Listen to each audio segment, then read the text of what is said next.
Primera pregunta. Dice, ¿qué quiere decir?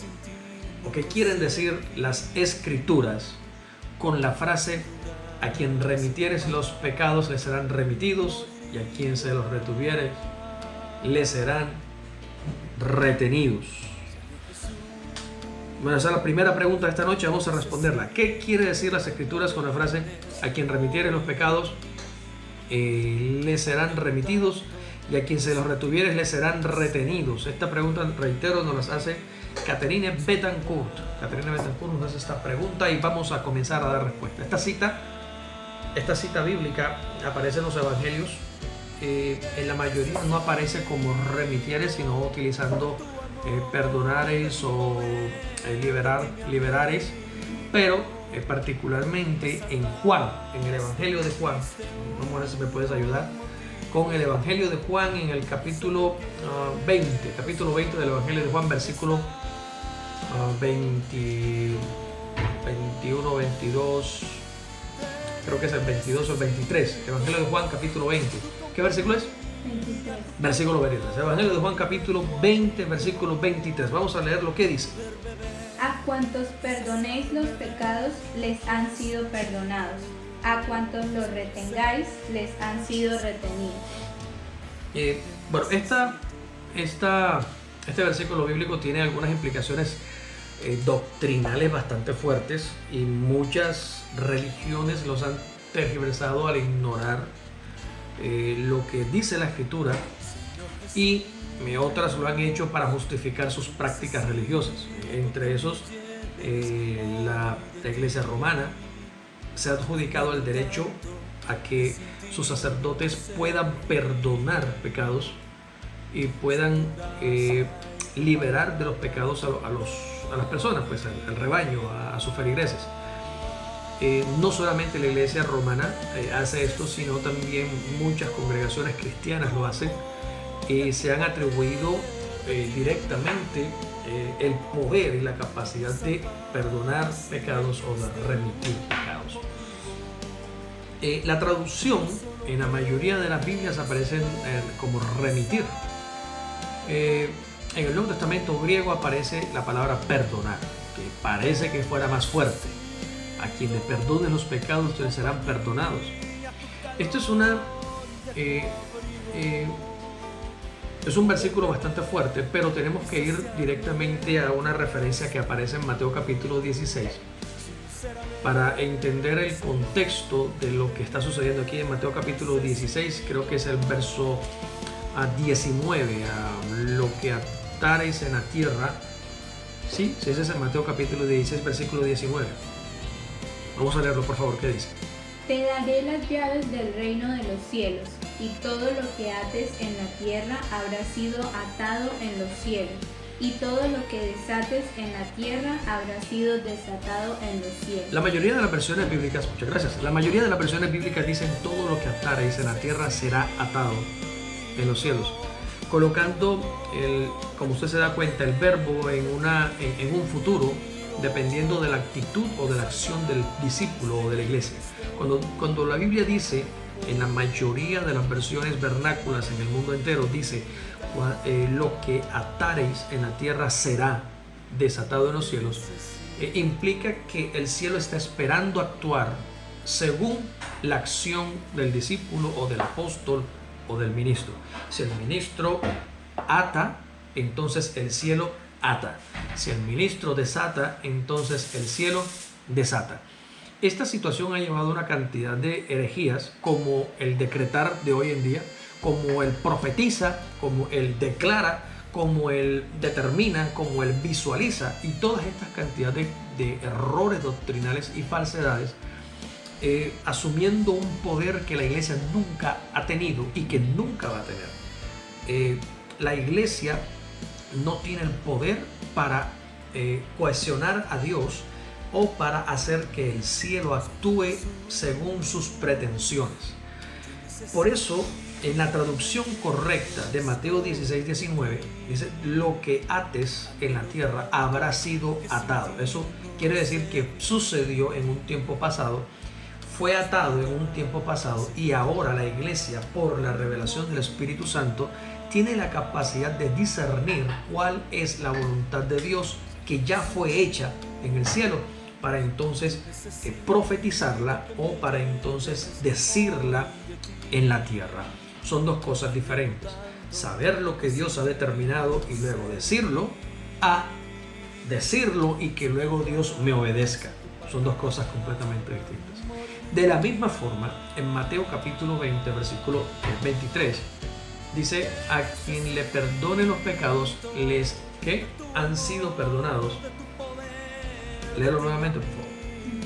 Juan capítulo 20, versículo 23.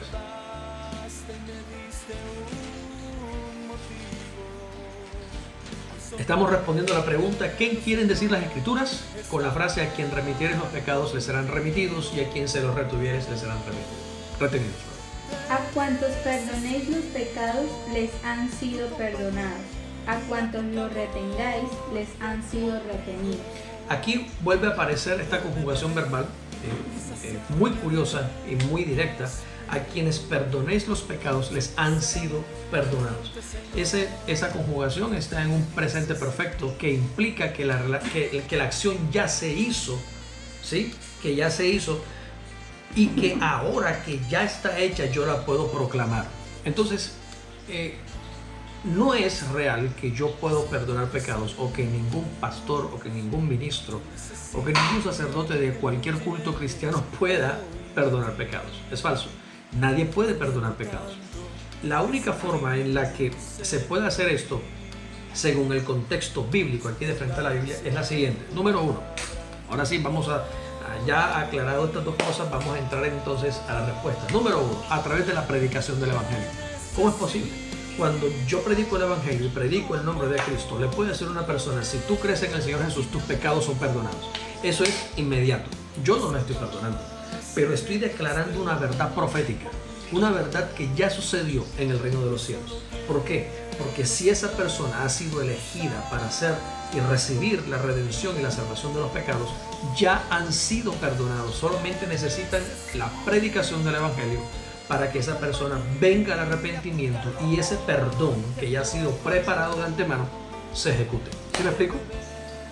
Entonces, cuando yo predico el Evangelio, digo a una persona: si tú crees en Jesús, serás salvo y tus pecados serán perdonados, recibirás la salvación.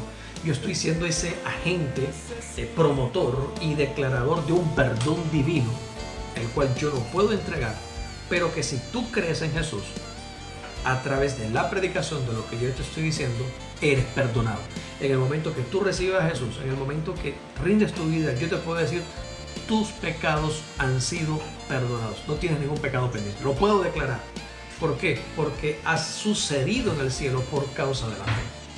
Y de manera similar, si la persona rehúsa la palabra, rehúsa el perdón de Dios, rehúsa la predicación del Evangelio, entonces yo puedo decirle: todavía tus pecados están vigentes y no has sido perdonado y necesitas el perdón de Dios. En esa situación, solamente en esa condición, se puede ver la aplicación directa de: a los que le perdonen los pecados han sido perdonados, y a los que no se retuvieres le han sido retenidos. Número 2. Una vez que hablamos ya en el ámbito eclesiástico como cuerpo de Cristo, se entiende que el cuerpo ministerial tiene la capacidad, y no solamente el cuerpo ministerial, sino la congregación en general, de comprender, y estoy hablando no del rubro de la iglesia, de todo el mundo, no, sino de los que son creyentes verdaderos, de los discípulos verdaderos. ¿Por qué? Porque yo podría decir que más del 90% de los que profesan tener una fe no la tienen. Así, y de pronto estoy siendo exagerado. De pronto alguno dirá: no, pero ¿cómo es posible? No, pero crean, de verdad le digo que no creo exagerar cuando digo que más del 90% de los que confiesan una fe no la siguen. Están ahí de relleno, están ahí solamente porque les gusta, o porque tienen algún otro interés, o porque no sé por qué razón están ahí. Pero es muy pequeño el grupo de personas que realmente y verdaderamente están en una iglesia buscando a Dios con corazón sincero. Es muy poco. A ese poquito de personas solamente ese poquito es a los que me refiero en este sentido, que ellos podrían tener la capacidad, por su madurez y por su conocimiento de Dios, por el amor que han recibido de Dios, podrían tener la capacidad de determinar qué personas dentro de la congregación verdaderamente han dado un fruto y pueden, participar en todas las actividades de la iglesia como miembros santos del cuerpo.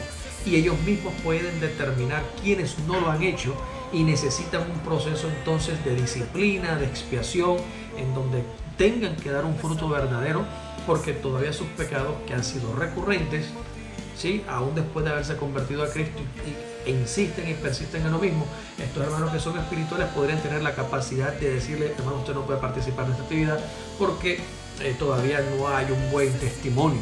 Entonces, en esos casos podría entenderse a manera eclesiástica de que el cuerpo de Cristo tiene esa potestad de juzgar si la persona es o no es, si tiene o no tiene un fruto de parte del Señor. Número 3.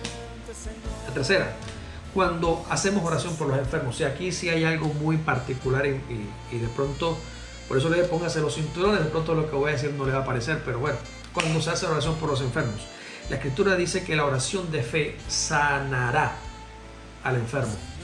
Y en el contexto, esto está en Santiago, vamos a buscarlo por favor en Santiago. En el contexto de la Escritura,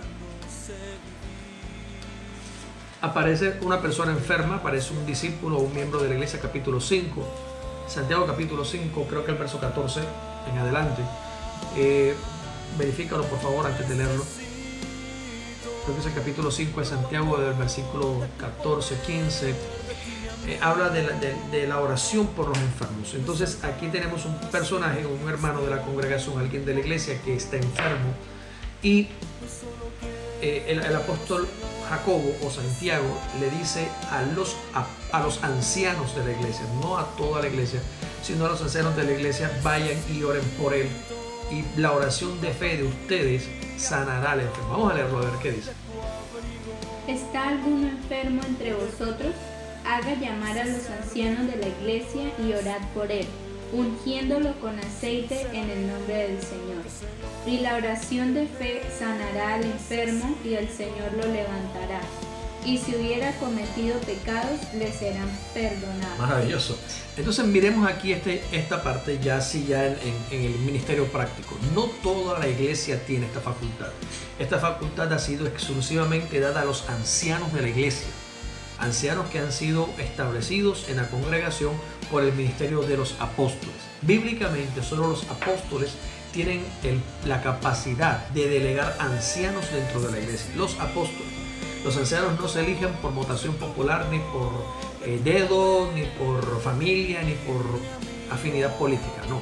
Los ancianos de la iglesia, bíblicamente, son establecidos por la ordenanza o por la guía de los apóstoles en cada ciudad. Entonces, estos ancianos, según la Biblia, tienen la autoridad para ir a la casa de una persona que está enferma, ungirla con aceite. La unción o la unción del aceite bíblicamente solamente es para ungir a los enfermos, y esto no lo hace todo el mundo, lo hace solamente los ancianos de la iglesia. Cuando los ancianos oran por el enfermo, ellos por su fe harán que el enfermo sea levantado de su lecho, de su enfermedad. Pero añade y dice: eso será en el nombre de Jesucristo, de Jesús. Pero añade diciendo: y si hubiere cometido pecados, ¿qué pasa? Le serán perdonados. Entonces aquí no está actuando lo que dice Juan 20:23 en el contexto de si les perdonas, has sido perdonado. No, está actuando algo que sucede como consecuencia de. ¿Qué sucede? Que si el anciano va donde está el enfermo que ha pecado, el anciano va y lo unge con aceite, ora por él, esa persona va a recibir sanidad y los pecados que tuviera le serán perdonados. Allí se aparece como una consecuencia de la acción del anciano que le ha ungido. Y aquí es donde entra esta autoridad de Cristo, cuando Jesús entrega la autoridad a sus apóstoles y luego los apóstoles delegan esa autoridad o parte de esa autoridad en los ancianos. ¿Para qué? sanen enfermos a través de la imposición de las manos, ungiéndolos con aceite. Y número 2, para que en medio de ese actuar, aún los pecados que hubieran cometido les sean perdonados como consecuencia de que el anciano estuvo allí para hacer ese acto.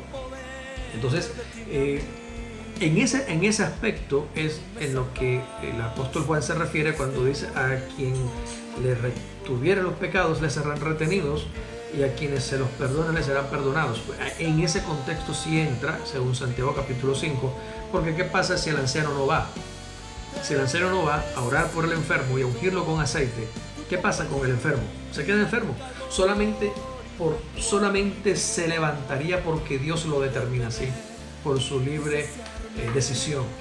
Pero el anciano, que ha sido guiado por el Espíritu Santo para ir a orar por un enfermo, lleva aceite, lo unge, y luego que lo unge, la oración de fe, no del enfermo, sino del anciano, curará la enfermedad, sanará la enfermedad que tenga esa persona, y todos los pecados que hubiere cometido le serán perdonados. Ahora, hay muchas personas que están enfermos porque han pecado, y por causa del pecado, por causa de su maldad, por causa de su rebelión, por causa de su desobediencia, caen en un estado de disciplina, y solamente la oración del anciano, a través de la unción del aceite, puede impartir sanidad divina y puede impartir perdón a esa vida. Pero esto no lo puede hacer todo el mundo. Lo hacen, según la Biblia, los ancianos, y por consiguiente, por encima de ellos están quienes imparten esa autoridad, que son los apóstoles del Señor, que son los capacitados para impartir tanto la sanidad a través de la oración de fe, en la unción del aceite, cuando se unge a la persona a través de la imposición de las manos, y por su oración de fe los pecados le serán perdonados. Entonces, hay otro punto que es más fuerte, y hace referencia también a la persona que ha pecado, o que ha desobedecido, o que no ha sido fiel al Señor.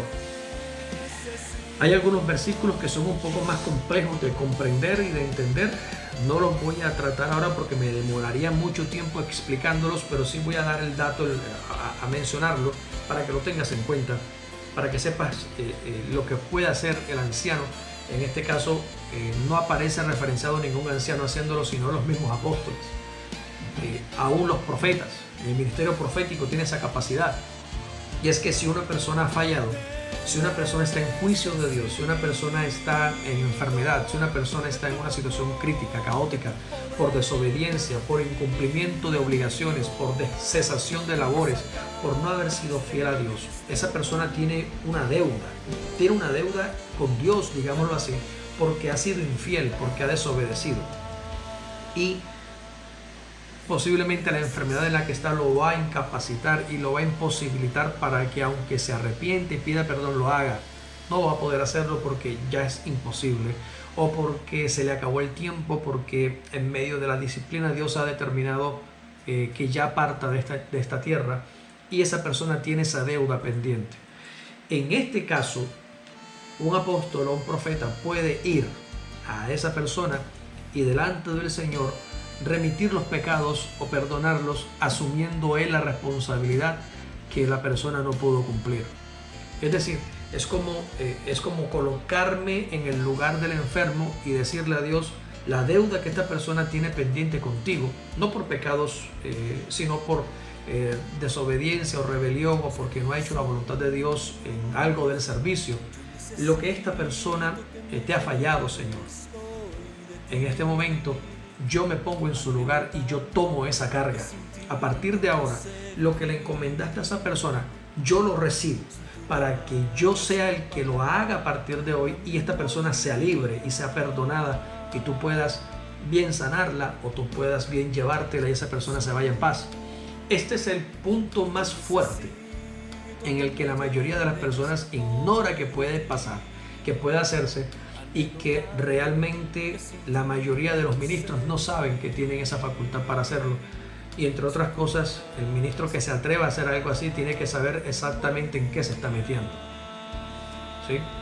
Tiene que saber exactamente en qué se está metiendo, porque si toma el lugar de la persona para cumplir lo que esa persona no hizo, a cambio de la liberación o a cambio de la sanidad de esa persona, y Dios lo acepta y esa persona es levantada, y esa persona es sanada, o esa persona igual el Señor se la lleva, esa carga queda sobre el ministro que tomó esa responsabilidad.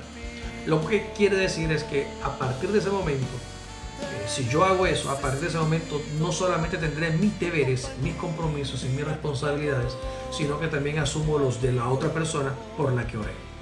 Ahora tengo una doble carga y tengo que cumplirla, porque si no lo hago, yo estaré mañana en la misma condición de mi hermano o de mi hermana por quien acabo de orar. A esto se refiere este versículo bíblico. Amor, espero haber dado respuesta a tu interrogante, que haya quedado clara las definiciones que ha dado. Y bueno, con la ayuda de Dios, en otra oportunidad, si el Señor así lo permite, trataré de ahondar en estos puntos. Hay muchos temas por los cuales trabajar y por los cuales exponer. Entonces trataré de ahondar en estos puntos ya con un estudio más detallado para que ustedes vean la importancia, ojo a esto, la importancia de pertenecer al cuerpo de Cristo, la importancia de tener ancianos, la importancia de tener pastores que oren por tu alma, que te cuiden, la importancia de tener apóstoles y profetas que velen por ti, porque en un momento determinado cualquiera de nosotros va a necesitar que alguien interceda, que alguien ore por uno, que alguien perdone los pecados y que alguien le dé sanidad a través de la fe cuando uno no tenga las fuerzas para creer. Así que pertenecer al cuerpo de Cristo es una bendición. Así que si tú no perteneces al cuerpo de Cristo todavía, corre, busca al cuerpo del Señor, busca la presencia de Dios, bautízate y congrégate en algún lugar en donde la palabra del Señor sea predicada. Bueno, damos gracias a Dios, con eso termino la respuesta. Me demoré bastante, pero bueno, había que dar claridad lo más posible a esta inquietud, a esta pregunta que estaba pendiente. Si hay alguna inquietud todavía al respecto, si quieres hacer algún comentario de la respuesta que he dado, te invito por favor a que comentes, porque en 10 segundos voy a comenzar con la segunda pregunta. Si no comentas antes, pues no podré responder, no podré aclarar lo que tengas que decir.